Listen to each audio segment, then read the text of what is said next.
बहुत समय पहले की बात है। एक साहूकार के 7 बेटे और उनकी एक बहन करवा थी। सभी सातों भाई अपनी बहन से बहुत प्यार करते थे, यहाँ तक कि वे पहले उसे खाना खिलाते और बाद में स्वयं खाते थे। एक बार उनकी बहन ससुराल से मायके आई हुई थी। शाम को भाई जब अपना व्यापार व्यवसाय बंद कर घर आए तो देखा उनकी बहन बहुत व्याकुल थी। सभी भाई खाना खाने बैठे और अपनी बहन से भी खाने का आग्रह करने लगे, लेकिन बहन ने बताया कि उसका आज करवा चौथ का निर्जल व्रत है और वह खाना सिर्फ चंद्रमा को देखकर उसे अर्घ्य देकर ही खा सकती है। चूंकि चंद्रमा अभी तक नहीं निकला है, इसलिए वह भूख प्यास से व्याकुल हो उठी है। सबसे छोटे भाई को अपनी बहन की हालत देखी नहीं जाती और वह दूर पीपल के पेड़ पर एक दीपक जलाकर चलनी की ओट में रख देता है। दूर से देखने पर वह ऐसा प्रतीत होता है कि जैसे चतुर्थी का चांद उदित हो रहा हो। इसके बाद भाई अपनी बहन को बताता है कि चांद निकल आया है, तुम उसे अर्घ्य देने के बाद भोजन कर सकती हो। बहन खुशी के मारे सीढ़ियों पर चढ़कर चांद को देखती है, उसे अर्घ्य देकर खाना खाने बैठ जाती है। वो पहला टुकड़ा मुंह में डालती है तो उसे छींक आ जाती है। दूसरा टुकड़ा डालती है तो उसमें बाल निकल आता है और जैसे ही तीसरा टुकड़ा मुंह में डालने की कोशिश करती है तो उसके पति की मृत्यु का समाचार उसे मिलता है। वो बौखला जाती है। क्यों खास है इस बार सुहाग का महापर्व करवा चौथ? सूर्यदेव देंगे आशीष, सेव कर ले पूजा का मुहूर्त और कथा का पाना। उसकी भाभी उसे सच्चाई से अवगत कराती है कि उसके साथ ऐसा क्यों हुआ। करवा चौथ का व्रत गलत तरीके से टूटने के कारण देवता उससे नाराज हो गए हैं और उन्होंने ऐसा किया है।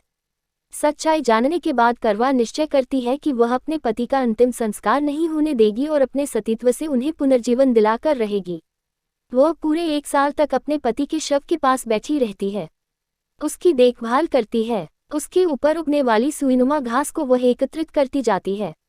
1 साल बाद फिर करवा चौथ का दिन आता है। उसकी सभी भाभियां करवा चौथ का व्रत रखती हैं। जब भाभियां उससे आशीर्वाद लेने आती हैं तो वह प्रत्येक भाभी से यम सुई ले लो, पे सुई दे दो, मुझे भी अपनी जैसी सुहागिन बना दो, ऐसा आग्रह करती है। लेकिन हर बार भाभी उसे अगली भाभी से आग्रह करने का कह चली जाती है। इस प्रकार जब छठे नंबर की भाभी आती है तो करवा उससे भी यही बात दोहराती है। ये भाभी उसे बताती है कि चूंकि सबसे छोटे भाई की वजह से उसका व्रत टूटा था, तब उसकी पत्नी में ही शक्ति है कि वह तुम्हारे पति को दोबारा जीवित कर सकती है, इसलिए जब वह आए तो तुम उसे पकड़ लेना और जब तक वह तुम्हारे पति को जिंदा न कर दे, उसे नहीं छोड़ना। ऐसा कहकर वह चली जाती है। सबसे अंत में छोटी भाभी आती है।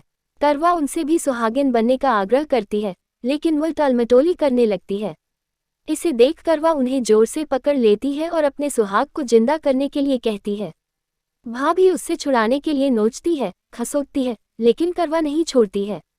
अंत में उसकी तपस्या को देख भाभी पसीज जाती है और अपनी छोटी अंगुली को चीरकर उसमें से अमृत उसके पति के मुंह में डाल देती है। करवा का पति तुरंत श्री गणेश कहता हुआ उठ बैठता है। इस प्रकार प्रभु कृपा से उसकी छोटी भाभी के माध्यम से करवा को अपना सुहाग वापस मिल जाता है। हे श्री गणेश माँ गौरी, जिस प्रकार करवा को चिर सुहागन का वरदान आपसे मिला है, वैसा ही सब सुहागिनों को मिले।